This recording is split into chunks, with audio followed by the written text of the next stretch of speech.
Hi, I'm Saidel-Baker, and thank you for joining me for today's episode of ITR Economics Trends Talk.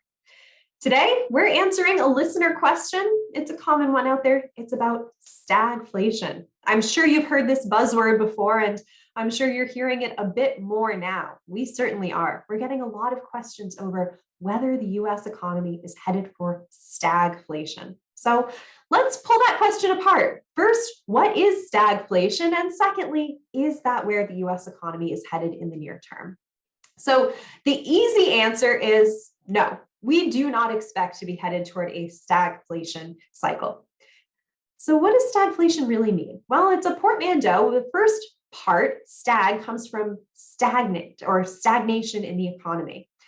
And we don't see that happening. We expect further growth in the domestic economy on both the industrial side as well as the broader GDP measure.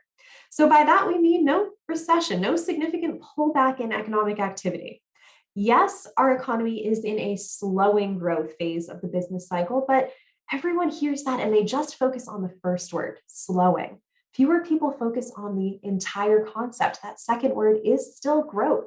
We do still have positive growth rates, positive rates of change across both our industrial economy, across our GDP, our broader level of economic activity. And we don't expect that to change.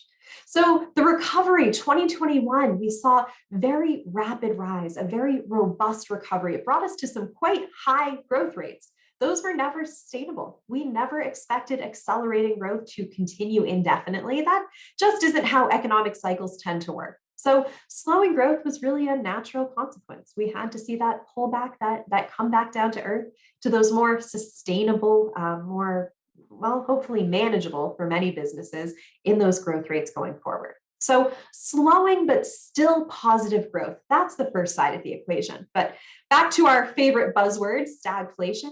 The second part is regarding inflation. And I agree, inflation rates are incredibly high right now. We have some multi-decade high, 40, 50-year high measures, depending on exactly which inflation metric we're using, both across the producer price index, consumer price index, various different price indices. So yes, inflation is currently very high.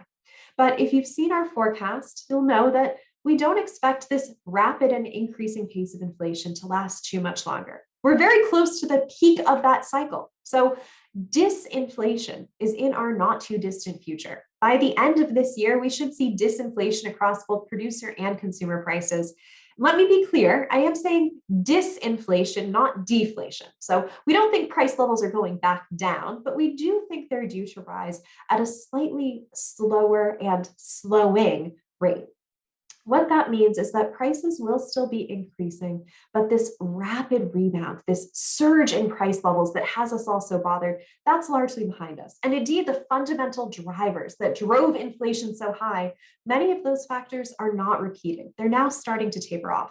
So I hope we've answered that question. Stagflation, we've taken down really both sides of the equation. To be absolutely clear, no, we ITR expect disinflation going forward and more moderate, more sustainable, but yes, slowing rates of growth. So let's make stagflation what it is. A fun buzzword, a very interesting historical case study, but not our immediate future here in the US. Thank you so much for joining me today for this episode of ITR Economic Trends Talk. I'm Saidel-Baker. Let's talk again soon.